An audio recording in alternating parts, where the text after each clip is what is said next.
like to introduce you all to this handsome fella. This is Gruff. He is an 8-year-old North American black bear. And unfortunately, Gruff has a horrible story. At 5 months old, his mother was poached, and he was passed from home to home. And unfortunately, by the time Gruff made his way here to us at the park, we almost lost him to something called capture myopathy, which is just toxic levels of stress that can take their life. Thankfully, he pulled through. It did take 2 years before he was ever able to be on public display, though, because of his lack of trust in people.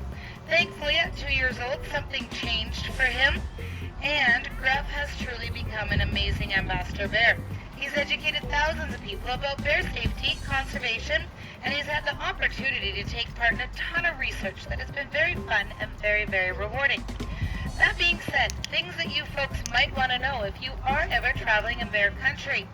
Safety in numbers. 7 or more people have never had a bad bear encounter. Because they're tight. We believe that 7 or more people make enough noise. So you want to make lots of noise? Bear bells are not loud enough. Loud, sharp sounds are what you are after. Bears have something called a critical space or a critical space line, which is a little bit more complicated because every bear is unique. Every bear has a personality, which means every bear's critical space is going to be different and unique to them. We don't know where it actually is. Something as simple as time of year can play a significant role in bears' critical spaces. So early in the spring, sows could be waking up with brand new cubs. And if you mamas think you're protective of little ones, trust me, you've got nothing on a mama bear. At the end of May through June is breeding season. Bears are distracted. They're focused on other things. Therefore, they are very easily startled. Going into the end of July, bears start to go into something called hyperphagia. It's a great big word that means need to eat, put on enough calories to survive winter hibernation. And in September, hyperphagia kicks in full force. The bears in the wild become ravenous hungry and will do anything for the smallest piece of food. September is also the month with the most recorded bear attacks. And then in the winter, of course in our winters, bears hibernate. That being said, though, just because they're hibernating doesn't mean we don't ever see them. Even here at the park, especially on nice sunny days, the bears do like to get up, maybe do some sunbathing, get a good stretch in, and then go back down. So at any time of year, you could see a bear. They are very intelligent animals. They're right up there with primates. They have the ability to reason. They can have abstract thoughts. They can even learn how to count. Bears are also very agile. They can run 55 kilometers an hour in 2 jumps, which is faster than an Olympic sprinter. They run uphill, downhill just as well. They can scale a tree just as quickly, and they can turn on a dime. Us as humans, if we do run or scream in front of a large carnivore, we turn into prey. Which means when you run and scream in front of a bear, you look like a big juicy hot dog and they want to eat you. So under no circumstances is it ever a good idea to run in front of bears. You can look up that, boy. A bear's nose is their absolute best sense. It's what they rely on almost 100% of the time. And to give you an idea how amazing a bear's nose actually is, the average dog smells about 100 times better than us people, and bears smell 2,100 times better than us people. We're never going to fool their nose. That is very, very important to keep in mind when we're traveling in bear country, because anything that has an odor could attract a bear, even something as simple as makeups that you put on your face.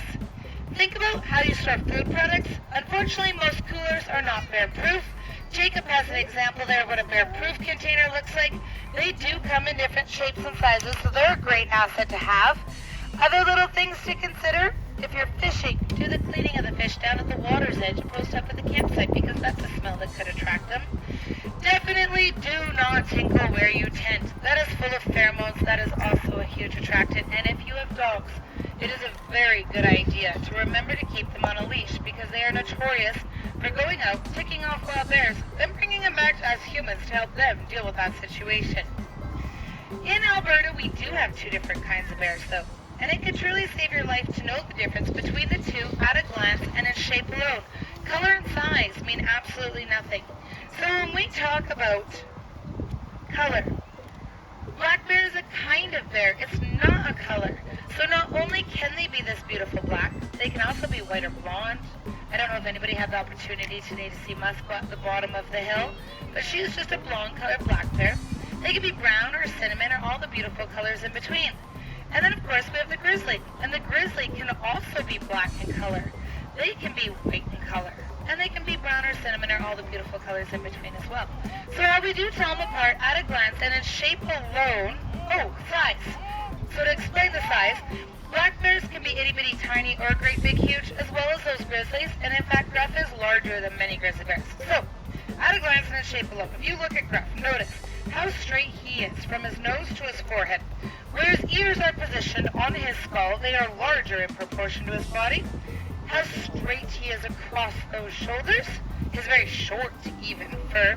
And Gruff, like all black bears, has short, curved, sharp climbing claws. Hold him up there. Atta boy, you and your big mittens. Now, we will profile what the grizzly looks like shortly when we move over to another bear, but before we do that, we have this great idea.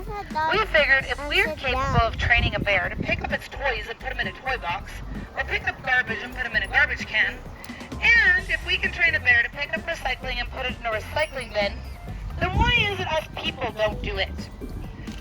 Right? We are all fully capable, but we seem to not do it. And yet, here at the park, we have lots of people ask us, well, how can we help wild animals? Pick up your garbage. Pick up your recycling. It negatively affects wild animals. So it is something that we can all do that does make a significant difference. And if Gruff can do it, I think that we're all capable as well. So that is his challenge to all of you. Now, we are going to leave Gruff, but before we do, if I don't let him do his favoriteest thing in the whole wide world, we'll probably hurt his feelings. And you've probably all seen this before in the movies, because this is not true bear aggression. A wild bear is not ever going to do this to us people. But in the movies, they have them stand up, they have them open their mouths big and wide, and of course, bigger, there we go, that's more what it looks like in the movies, not a boy. And in the movies, then now you would hear that roaring sound. You're not going to hear a roaring sound from a bear. That is called movie magic. That is not true bear aggression. Bears can stand up. They can open their mouths big and wide. They cannot roar. Bears can make a lot of sounds, a lot of vocalizations. Roaring is not one of them. Again, movie people just add in those really cool, funky sounds that make us think that it's scary, I guess. So, that being said, if everybody would like to follow Miss Meta, she's going to lead the way over to the next bear. Difference on the skull. Does anyone notice the dip or indentation in her forehead? Brown bears have those curved lines in the forehead and across the back, whereas the black bears are very straight. And then also longer, shaggier fur, which is a little tougher to see because the winter coat is coming in and it looks very nice.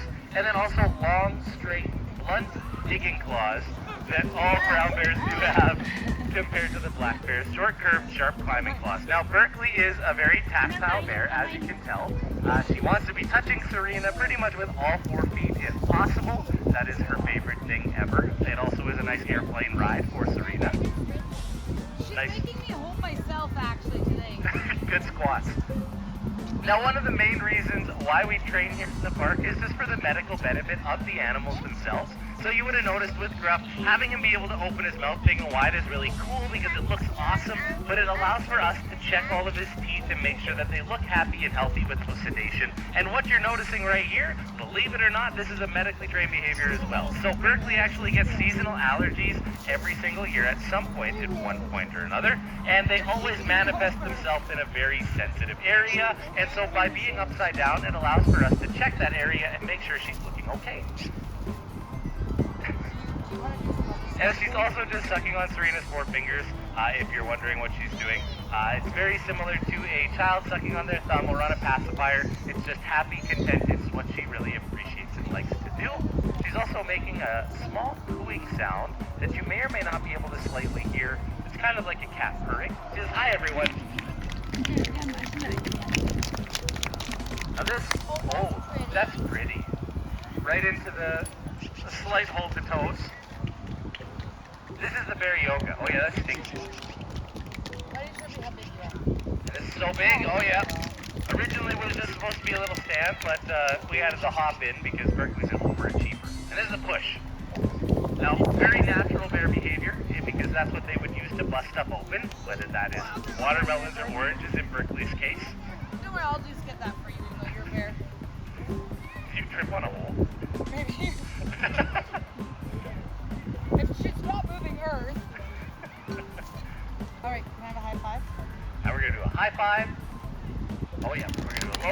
We got bamboozled Got too. bamboozled. Can I have my low five? Do a low five.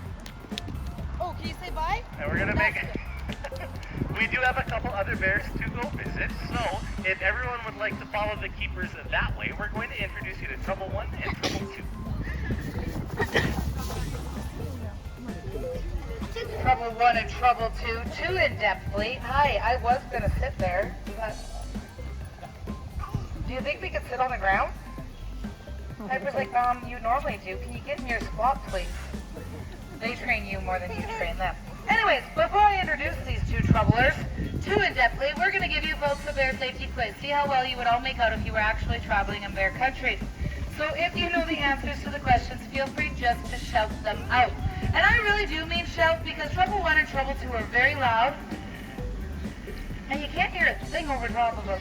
So, let's pretend we're on a hike. All of a sudden, off in the distance, you see a bear, kind of like Gruff or Berkeley. They're over there minding their own business, doing their own thing. What do you think you should do? Don't go close. Don't go close? That's a very good start. Good job, little buddy. Especially, I think you might be one of the youngest people, and you're the only one that even had an answer. I think we should all clap for you. What do you think? Yeah, good job, little man. You are so right. So let's just turn around and go back the way we come. If the bear's minding its own business, we should mind our own business too. But what if, all of a sudden, the bear stands up on its back 2 feet over yonder? Does anyone know why it might do that? It's not because they're scared. What? Do you want to know why they do that? Because they're curious.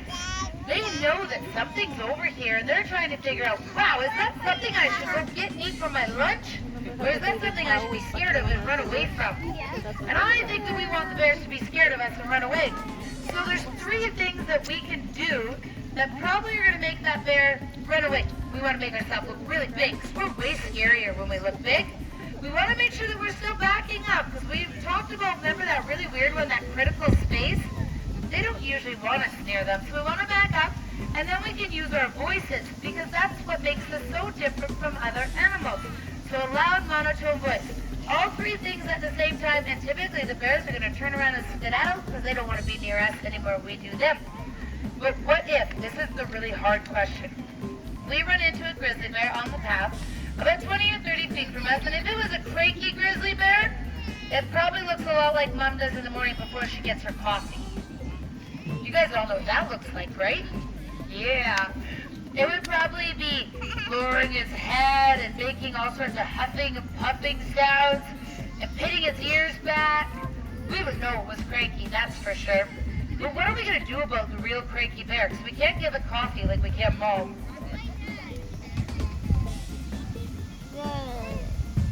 This is the hardest one. So the best thing we can do, stand our ground. And of course, if we're little, we want to stand beside an adult so that we are bigger with them. But we want to stand our ground. We don't want to stare the bear in the eye. That could be a threat or a challenge.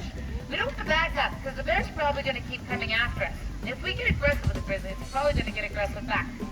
So stand your ground, and then of course this is where we like to mention bear spray. This is why it's so important for anyone little to be with an adult, because the adults will get their bear spray out and be prepared to use it if the bear advances. Bear spray has approximately a 20-foot range forward, depending on the type of ground you buy. A 5-foot fog on the end. It's not the end-all be-all of bear safety, but statistically it is proven to be 98% effective when used properly. When I say used properly, it doesn't mean it has to hit the bear's nose and their eyes. You cannot keep a bear away. In fact, bears like the smell of bear spray. They like to roll in it. So it has to hit their nose and their eyes. There are many trails now in Kananaskis country we're not supposed to be on without it. And where we put it is also really important. This is where kids are so helpful for adults, because adults always want to put it in their backpack and get going on their hike. But that's not where we should put it. We should put it somewhere where we can have it in our hand very quickly. Kids are very good at holding us accountable. Also, I don't know what I was going to say, but that's okay. What happens if everything goes wrong and we're physically being mauled by the grizzly bear? Now we do the play dead thing. So we can lay flat on our tummies or we can curl up in a ball. The whole idea is to protect all of our special insides, and our hands behind our neck, The secret to playing dead is you don't want to make a sound, because dead things don't make noise. If we do, we can turn into a threat for prey. Also be aware that grizzly bears are notorious for going off a short distance to see what we're going to do next, so we actually want to play dead till the bear is gone. What if, though, we run into a black bear on the path, about 20 or 30 feet from us, or maybe a little bit closer? Who knows? Because maybe we came around a sharp bend in the corner and we weren't making all that noise that we should be making. And we just have a black bear there. What should we do? You're right, we don't want to do that. It might surprise you to know that black bears are actually much more of a flight than a fight species. So we can get louder, we can get bigger, we can maybe even throw stuff at the bear and tell it to get out of there. And typically they're going to, because they don't like us very much. They're scared of us, usually. The only exception to that is if it's a predatory black bear attack. Those are very rare, but when they happen, they are very serious. Those bears actually mean to harm us. They would be ones that had maybe hunted, stalked us in the woods, broke into our house, tent, or cabin, and in that circumstance, we would do whatever we have to, and bear spray, again, would be an amazing tool for us to have and use. Now, all that being said, that's why it's so important that we do know how to tell them apart. But this bear here is Mr. Boss. He is our boy bear. This is little Miss Piper. She is the girl bear. Their birthdays are both on January 9th, but they are not brother and sister. They came from a facility in the States that was forced to shut down. The adult bears were actually confiscated. The cubs were taken at that time. And when we inquired what was going to happen to the cubs, we were told it was inconclusive. I'm sure many of you can determine probably the outcome that would actually mean. That didn't sit so well with me, so I started tons of paperwork. We managed to get Boss and Piper up here to Canada, and they will remain here with us for the rest of their lives. So all that being said, does anyone have any questions? Yes, sir.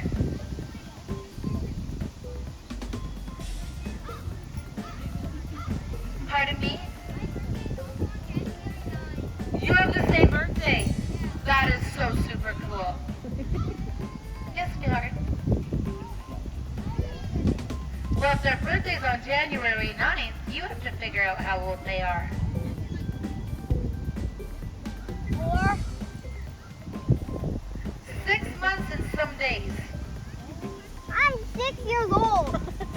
You're 6 years, well, they're only 6 months. You're so big compared to them. But I bet your boss weighs more than you do. You think so? A full-grown one, yes. Well, I think that this little one might weigh more than you do. I would bet money on that. I weigh 50 pounds. Oh, heck, Piper weighs more than you do. The little one weighs more than you. You're just a little feather light. That's okay, because Boss is not a feather light. We're all different. That's okay. What's happening? Fun fact, you can tickle bears, because they are ticklish, some of them, except for you don't tickle too much, because they're a lot like some little people when you tickle too much and then they pee on you. Yes. And it's because Boss is a boy bear, he pees all over you. Yes, he does. I will continue to answer questions if anyone has them, but I just want to also point out we will be starting our photos shortly. So if you were interested in a photo with one of our bears, feel welcome just to hit Chelsea up. She is the lady or Brooke. I'm determined it's Chelsea, but Brooke, the one with the little fanny pack on. If you want to hit her up to purchase one of your bear photo tickets, if you're interested in that, she's not doing much at the moment. Do we have any other questions? Wow! How come you guys are so quiet? It's just one of those mornings, isn't it? Yes, sweetheart. Are they grizzlies or are they black bears? They are not a grizzly bear and they are not a black bear. So the really cool thing is they are what we call a brown bear. But grizzly bears are also brown bears. So brown bear is the species, and then there's subspecies of brown bears.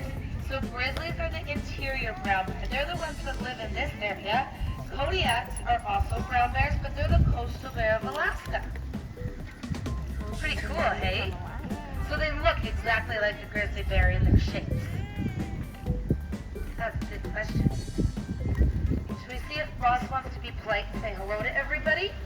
Do you want to sit up and say hi? He says hi, everybody. I brought over. Hi. Can you hold your toes for everybody, Mr. Roly Poly? Where are your toes? That's your hi. Where's your toe? There's your toe. He's like, I got it. I'm just rolling a little. You got toes too. You're just tired. Piper's like, is it nap time? Do you want a treat because you're cute? Oh, thanks. She's like, I'll just do a little wave. You're going to wave some more? Ross says my hellos and my goodbyes all look similar. I can do it sitting up. I can do it laying down. I can do it standing up. Oh, look at those sit-ups. Jacob, did you miss that sit-up? On purpose, yeah. Piper and Ross have been trying to teach Jacob how to do proper sit-ups. Some people can't do those. Jacob might be one of them. Can you stand up? I fall over. You fall over too. You two are hilarious. You are hilarious. You can have treats anyways because you're cute. Because you're cute. And you don't need to learn things. You have lots of time to learn things. You have lots of time to learn things. You already know too much. You're too smart. You are too smart for your own good. Are you doing more hellos? Well, any last questions? Well, in that case, I am going to be passing the mic over to Mr. Jacob. We do offer photos. And I am going to mention, as we pass the mic over to Jacob, anybody that does have those photo-taking devices, if we could ask that you please do keep them tucked away from this point on until you completely leave the bear presentation area, because we are going to be doing photos. We do have points in Alberta, and we respect those, so that would be really appreciated. I hope that you all did enjoy the bears as much as we do. I hope you enjoy the rest of your day here at the park. And please do remember, when you're traveling out in bear country, to remember to be bear aware.